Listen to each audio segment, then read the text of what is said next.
Happening now, a man injured overnight in an assault there in Greensboro is now in the hospital fighting to survive. Police found the injured man just before about 1:30 this morning there on White Street near Partnership Court.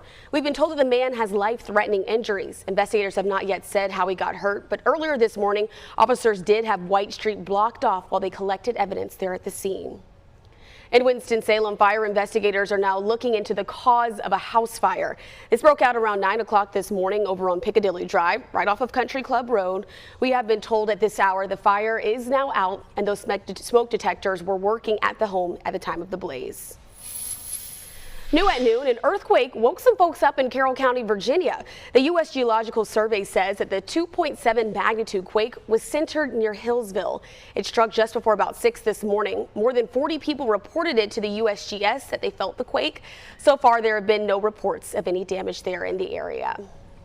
Turning to our weather this afternoon, we're taking a live look now outside of Winston-Salem from our studios. It's looking pretty nice out there with a few clouds hanging around. Thank you for being with us this afternoon. I'm Christina Evans here with meteorologist Dave Aiken there in the Weather Center. Dave, we know it's going to be hot and humid once again today, but it seems like that's one of the patterns of these summer months. Yeah, you're right about that, Christina. We'll continue to see some showers develop. We see some up in the mountains. We'll show them to you in just a little while up in the foothills, actually. That earthquake you mentioned earlier near Hillsville, just south of there by a couple of miles or so, 2.7 magnitude, and very shallow at about a quarter of a mile deep or so. So a lot of people could feel it. It didn't cause any damage, but it's certainly something that you would feel this time of the morning. Of course, usually out west is where most of the earthquake activity is in North America, but just south of Hillsville, less than 12 hours ago, of course, just a little before 6 a.m. this morning, they felt a little bit of shaking around up there. It's not too bad, which is good news. On the radar right now, some rains down along the eastern part of the state, just offshore, but we're already starting to see a few showers develop over portions of the foothills. You go into Allegheny County,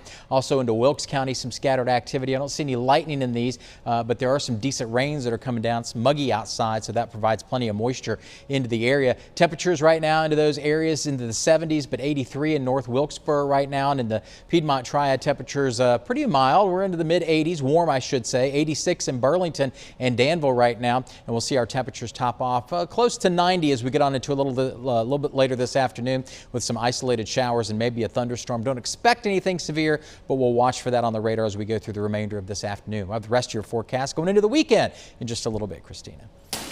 All right, thank you for those updates, Dave. This afternoon, the Rowan County Sheriff's Office is now mourning a canine officer who died in what officials are now saying was a tragic accident. Sheriff Travis Allen says that Canine Cantor passed away of apparent heat exhaustion. This happened back in April while Cantor's handler was off duty and out of town. A family member put the canine in the patrol car and turned the air conditioning on after Cantor became agitated. Now, we have been told that this is a common practice used to calm a working police canine. Now, when the sheriff's office says that Cantor died inside of that patrol car, this was after the engine shut off. Following this incident, the Rowan County Sheriff's Office says that heat alarms will be on all canine vehicles. They will automatically be activated when the engine is started. In Durham, a man is in jail charged in a shooting that left a 4-year-old girl dead. Police say this happened yesterday afternoon near a child care center. A 15-year-old girl was also shot and is currently in the hospital with life-threatening injuries. Investigators do believe the shooting is an isolated incident. At least 4 people were killed during a Russian missile strike in western Ukrainian city of Lviv. As Kelly Kobiella reports, this marks the biggest attack on the city's civilian infrastructure since the war began last year. Rescue crews were searching throughout the day at the site of this 4-story apartment building at the heart of Lviv, that western city in Ukraine, hit by 3 missiles overnight.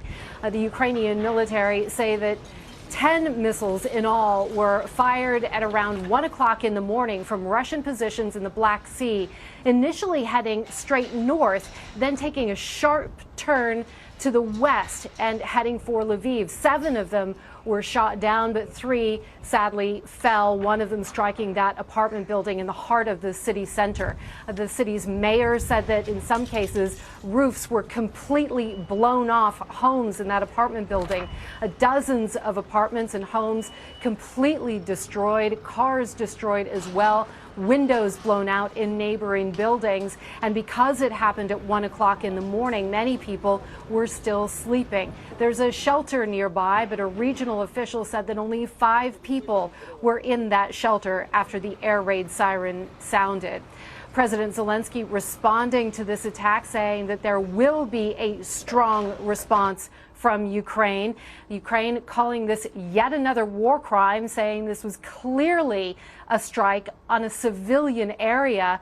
No comment yet from the Russian Ministry of Defense. Kelly Kobiella, NBC News, Kyiv, Ukraine. Lexington City Schools' clear backpack policy is officially in effect. Backpacks must be made of clear plastic, vinyl, or similar transparent materials. Students are still allowed to have non-clear lunch boxes, though. Athletics bags will also be exempt from this rule, but they must be stored in a designated space by a staff member when a student first arrives there at school. Families can find the full details of this new policy there on the district's website.